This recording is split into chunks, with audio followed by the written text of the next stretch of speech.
Hello दोस्तों, आज हम बात करेंगे घर पर ग्लूकोमीटर से जब आप शुगर चेक करते हैं तो उसका सबसे आइडियल या बेस्ट टाइम क्या है। ये जानना और समझना काफ़ी लोग के लिए ज़रूरी है, क्योंकि ग्लूकोमीटर घर पर सब लोग यूज़ करते हैं, रैंडम टाइम्स पे करते हैं। अक्सर लोगों के दिमाग में या तो ये सवाल आता ही नहीं है, या आता भी है तो लोग इग्नोर कर देते हैं। कोई कभी टाइम चेक करता है, कोई अलग अलग टाइम पर रीडिंग्स लेता है, जिसका बहुत वेरिएशन आ सकता है। तो आज हम समझने का प्रयास करेंगे कि घर पर ग्लूकोमीटर से रीडिंग चेक करने के लिए सबसे बेस्ट टाइमिंग क्या है, आइडियल टाइम क्या है। टॉपिक पे जाने से पहले जो लोग हमारे चैनल पे नए हैं, मैं रिक्वेस्ट करूंगा कि चैनल को सब्सक्राइब करें, वीडियोस को लाइक करें, शेयर करें, फॉलो करें, कमेंट करें, पूरा देखें। टॉपिक इंपॉर्टेंट है, इसे एंड तक देखिएगा, किसी और चैनल पे नहीं मिलेगा, एक्सक्लूसिव कंटेंट है। चलिए शुरू करते हैं।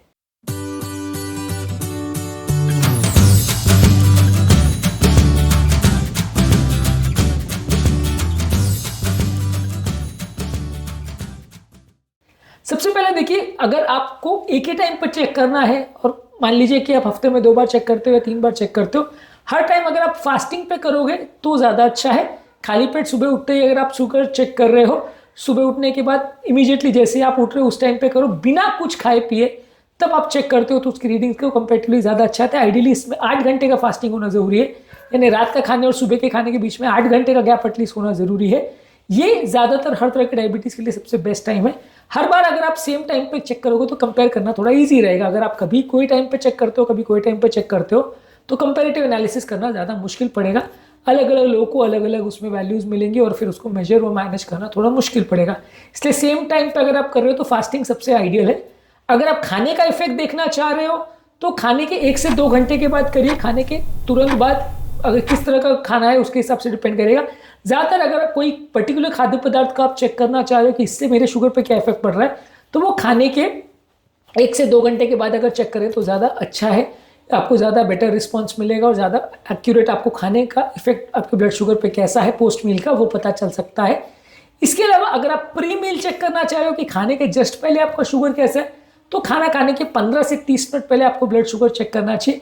ये आपको देखना में समझ में आएगा कि ओवरऑल आपका दिन भर का ब्लड शुगर लेवल्स कैसा रह रहा है और आपकी बॉडी अपने ब्लड शुगर लेवल्स को कैसे मेंटेन करिए, खाने के जस्ट पहले कितने वेरिएशंस आ रहे हैं, ये आपको समझने में थोड़ा आसानी होगी यदि आप प्री मील शुगर चेक करते हो। हालांकि प्री मील ज़्यादातर लोग नहीं करते, ज़्यादातर लोग पोस्ट मील करते हैं और ब्रेकफास्ट यानी कि ब्रेकफास्ट से पहले यानी कि खाली पेट वाला करते हैं, फास्टिंग या पोस्ट पैंडल यही करते हैं। प्री मील मतलब खाने से आधा घंटे पहले वाला लोग कम चेक करते हैं, लेकिन कर सकते हैं यदि आपको ये देखना है कि ओवरऑल आपका खाने के जस्ट पहले कितना ब्लड शुगर रह रहा है और आपका ब्लड शुगर वैल्यूज आपकी भूख को इन्फ्लुएंस कर रहा है कि नहीं। यदि आप ये एस्पेक्ट को देखना चाह रहे हो तो प्री मील शुगर आप चेक कर सकते हो। इसके अलावा रात को सोने से पहले bedtime sugar values check कर सकते हो। ये आपको एक सेफ रेंज देने में मदद करता है कि मान लीजिए रात को किसी किसी को हाइपोग्लाइसीमिया हो जाता है, रात को शुगर वैल्यूज बहुत कम हो जाती है जिसमें खतरा हो सकता है, तो आप देख सकते हो कि भाई रात को सोने से पहले मेरी शुगर वैल्यूज कितनी रह रही है, मुझे उस टाइम दवाओं को चेंज करने की जरूरत तो नहीं है, नाइट टाइम हाइपोग्लाइसीमिया होने का रिस्क तो नहीं है। खासकर जो लोग नाइट टाइम में इंसुलिन यूज करते हैं उनको ये इशू हो सकता है। तो बेड टाइम यानी सोने से पहले आप चेक कर सकते हो। ये भी आप ज़्यादातर डॉक्टर के कहने पर ही करते हो। रूटीन लोग इस तरह का चेकिंग नहीं करते, ज़्यादातर खाली पेट और भरा पेट यानी खाना खाने के जस्ट बाद वाला ही सैंपल ज़्यादातर लोग लेते हैं। पर ये भी आप कर सकते हो यदि आपको नॉक्टर्नल हाइपोग्लाइसीमिया का प्रॉब्लम है या रात को शुगर वैल्यूज बहुत कम हो जाते हैं, इसका प्रॉब्लम है, रात को पसीना वगैरह आ जाता है, चक्कर वगैरह आते हैं, ऐसा कुछ इश्यूज है, तो आप चेक कर सकते हो। एक और अलग तरीके का चेक करने का पद्धति है कि मिडिल ऑफ द नाइट में रात को 2 या 3 बजे आप अलार्म लगा के उस टाइम पर चेक करते हो, ये देखने के लिए कि आपको नॉक्टर्नल हाइपोग्लाइसीमिया या डॉन फिनोमिना तो नहीं है। कई लोग को नॉक्टर्नल हाइपोग्लाइसीमिया होता है कि रात को उनको शुगर वैल्यूज बहुत कम हो जाते हैं और शुगर सडनली मॉर्निंग में बहुत ज़्यादा बढ़ जाता है, जिसको डॉन फिनोमिना बोलते हैं। तो ये आपको देखना पड़ेगा कि अगर आपको रात को शुगर बहुत कम तो नहीं हो रहा है, तो सबसे आइडियल वे तो इसको चेक करने का कंटिन्यूस ग्लूकोज मॉनिटरिंग ही है कि उससे आपको 24 आवर्स का पता चल जाएगा।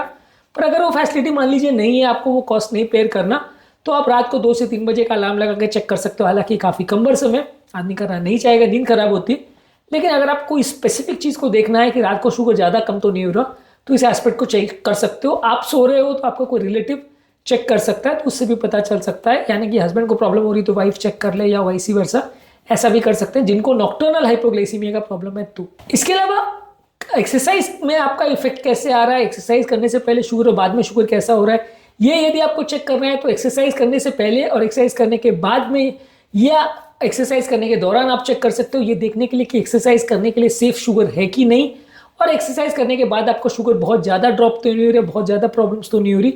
ये आप अगर चेक करना चाहते हो तो प्री एक्सरसाइज पोस्ट एक्सरसाइज भी आप चेक कर सकते हो। इससे आपका ये पता चल जाए कि आपको कितना एक्सरसाइज करना चाहिए, एक्सरसाइज कब करना चाहिए, कब नहीं करना चाहिए, और एक्सरसाइज करना आपके लिए सेफ है या नहीं। तो ये बेसिक आइडिया आपको मिल जाएगा यदि आप प्री और post exercise sugar values check करते हो। तो इससे आपको काफ़ी आइडिया मिल जाएगा कि एक्सरसाइज का क्या इन्फ्लुएंस हो रहा है आपके ब्लड शुगर पर, और एक्सरसाइज किस लेवल तक आप कर सकते हो, कितना एक्सरसाइज तक करना आपके लिए सेफ या अनसेफ हो सकता है। इसके अलावा यदि आपको कोई लक्षण हो रहे हैं, सिम्टम्स हो रहे हैं जहाँ शुगर वैल्यूज बहुत कम या बहुत ज़्यादा हो रही है, तो उस टाइम पे आप चेक कर सकते हैं ताकि आपको सीवियर हाइपोग्लाइसीमिया के कॉम्प्लिकेशंस नहीं हो। तो जब कभी भी आपको ऐसा लग रहा है कि मेरा शुगर बहुत कम हो रहा है, कमजोरी हो रही है, भूख लग रही है, बेचैनी हो रही है, चक्कर आ रहे हैं, बेहोशी हो रही है, वैसे टाइम पे शुगर चेक कर लीजिए। तो वो सिम्टम बेस्ड एनालिसिस होता है कि जब आपका सिम्टम्स आपको हो रहे हैं तो उस समय आप अगर चेक कर लो कि आपका शुगर वैल्यूज उस समय कितना है, और इस समय आपको ये जो लक्षण हो रहे हैं ये हाइपोग्लाइसीमिया के लक्षण है कि कुछ और प्रॉब्लम की वजह से लक्षण हो रहे हैं, तो आपको पता चल जाएगा और उस हिसाब से आप अपनी दवाइयों को एडजस्ट कर सकते हो, और उस हिसाब से आप अपने ओवरऑल इंसुलिन के डोजेस को अपने खाने पीने को एडजस्ट कर सकते हो, डॉक्टर को रिपोर्ट कर सकते हो। तो ये है अलग अलग टाइमिंग्स जिसमें आप अपने ब्लड शुगर वैल्यूज को चेक कर सकते हो।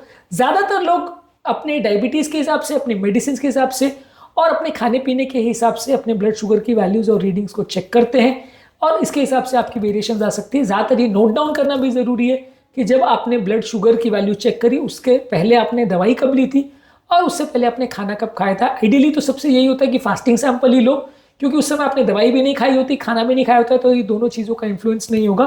तो आपको एक्यूरेटली पता चल जाएगा कि आपका एक्चुअल ब्लड शुगर कितना रह रहा है। और पोस्ट प्रैंडल कभी कभी आप चाहो तो ले सकते हो, लेकिन ज़्यादातर घर पर अगर आप अलग अलग टाइम पर रैंडमली चेक कर रहे हो तो शुगर वैल्यूज में बहुत वेरिएशन आ सकता है और बहुत सारे फैक्टर्स उसको इन्फ्लुएंस कर सकते हैं। इन सभी चीज़ों को समझना ज़रूरी है और इनको अपनी इंटरप्रिटेशन में और अपनी दवाइयों के डोजेस को एडजस्ट करने में इस इन्फॉर्मेशन को यूज़ करना ज़रूरी है। तभी आप प्रॉपर ग्लूकोमीटर को यूज़ कर पाओगे और तभी उसकी वैल्यूज़ को देख के आप अपनी दवाइयों को बेटर वे में एडजस्ट कर पाओगे। ग्लूकोमीटर यूज़ करने के हिसाब से और क्या क्या प्रिकॉशंस है, क्या क्या चीज़ों का ध्यान रखने की आवश्यकता है, इस पर हमने काफ़ी सारे वीडियोज़ किए। इन वीडियोज़ को ज़रूर चेकआउट करिए, काफ़ी कुछ नया जानने को मिलेगा। टॉपिक एंड करने से पहले जो लोग हमारे चैनल पर नए हैं उन्हें रिक्वेस्ट करूँगा चैनल को सब्सक्राइब करें, वीडियोज़ को लाइक करें, शेयर करें, कमेंट करें, पूरा देखें।